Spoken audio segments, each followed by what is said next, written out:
محترم ناظرین، السلام علیکم ورحمۃ اللہ وبرکاتہ۔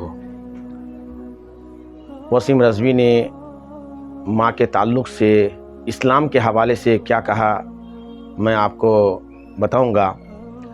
خود اپنی کتاب میں دو طرح کی باتیں لکھتا ہے، پہلے وہ میں آپ کے سامنے رکھتا ہوں، پھر اس کی بات کا میں جواب دیتا ہوں قرآن سے اور جس کتاب کا انہوں نے حوالہ دیا ہے فتویٰ قاضی خان سے۔ دیکھیں اپنی کتاب کے پیج نمبر 5 پر، پیج نمبر 5 آپ دیکھ رہے ہیں، یہ عبارت جو وہ لکھتا ہے، یہ عبارت ہے، یہ عبارت وہ عبارت میں کیا لکھتا ہے پہلے آپ وہ سن لیں۔ وہ لکھتا ہے اسلام میں صرف ماں ایک ایسا رشتہ ہے جس کے ساتھ یون سمبند نہیں بنایا جا سکتا، یعنی وہ یہ کہہ رہا ہے کہ اسلام میں ماں ایک ایسا رشتہ ہے جس کے ساتھ ہم بستری نہیں کی جا سکتی۔ اب وہ خود وہ مردود اپنی اسی کتاب میں، کتاب کے پیج نمبر 86 میں کیا لکھتا ہے آپ وہ دیکھیے۔ 86 کے اندر وہ لکھتا ہے، انہوں نے ہیڈنگ ہی لگا دیا کم بخت نے، یہ ہیڈنگ یہ ہے، ماں کے ساتھ سمبھوگ جائز ہے۔ استغفر اللہ، 100 بار استغفر اللہ، یعنی وہ کہنا چاہتا ہے کہ ماں کے ساتھ ہم بستری جو ہے کر سکتے ہیں۔ اور آگے وہ یہ لکھتا ہے کہ اسلامی قانون کے مطابق ماں کے ساتھ ہم بستری کرنے کی کوئی سزا متعین نہیں ہے۔ توبہ توبہ استغفر اللہ۔ اب وہ حوالہ کس چیز کا دے رہا ہے؟ وہ حوالہ دے رہا ہے فتویٰ قاضی خان کا۔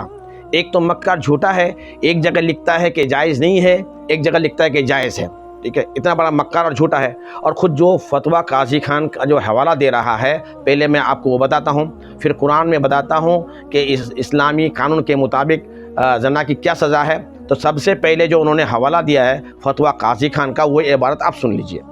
یہ آپ دیکھ رہے ہیں، یہ ہے فتویٰ قاضی خان، اور اسی سے وہ لکھ رہا ہے کہ جو ہے ماں کے ساتھ زنا کرنا استغفر اللہ جائز ہے۔ پہلے آپ عبارت فرما لیں۔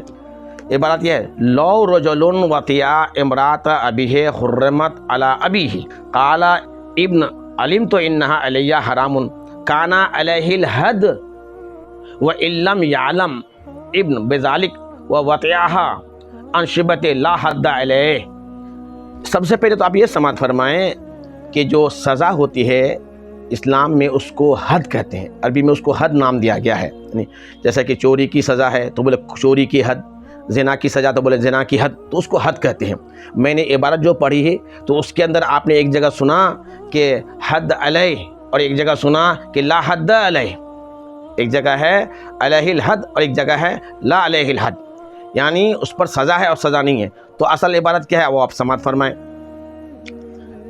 اگر کوئی شخص انجانے میں اپنی باپ کی بیوی سے یعنی سوتیلے ماں سے نکاح کر لے، وہ کیسی صورت ہو سکتی ہے کہ کبھی اس کے باپ نے کسی شہر میں گیا ہوگا اور وہاں جو ہے کسی عورت سے نکاح کیا ہوگا، پھر انہوں نے اس کو جو ہے طلاق دے دیا ہوگا، اور پھر ان کا لڑکا اس شہر میں گیا اور اس کو پتہ ہی نہیں ہے کہ میری ماں ہے، تو اگر اس سے وہ نکاح کر لے اور نکاح کرنے کا اگر ہم بستری کرے، پھر بات یہ کھل جائے کہ تو میری سوتیلی ماں ہے، جو جج ہوگا، جو قاضی ہوگا، یہ فیصلہ یہ کرے گا کہ تم انجانے میں کیے ہو، کہ تمہیں معلوم ہی نہیں تھا کہ تمہاری ماں ہے اور تم نے اس کو نکاح میں لے لیا ہے، تو تمہارا نکاح فاسد ہے اور ان پر حد نہیں لگے گا۔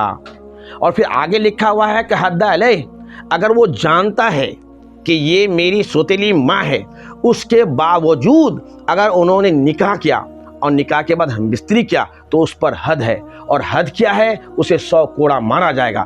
تو کوئی یہ کیسے کہہ سکتا ہے کہ اسلام میں اس کی سزا نہیں ہے؟ ہاں ہے، اگر انہوں نے انجانے میں کیا، ان کو معلوم ہی نہیں تھا تو نکاح ٹوٹ گیا اور اس پر حد نہیں ہے۔ اور حد اور زنا کی سزا کیا ہے اب یہ دیکھیے، سورہ نور کے اندر میں بتاتا ہوں زنا کی سزا اور حد۔ یہ جو بولتا ہے کہ اسلامی قانون میں سزا نہیں ہے، سزا ہے، وہ یہ ہے، الزانیۃ والزانی فاجلدوا کل واحد منہما 100 جلدہ، یعنی بدکار عورت اور بدکار مرد، ان دونوں میں سے ہر ایک کو 100 کوڑا مارا جائے گا۔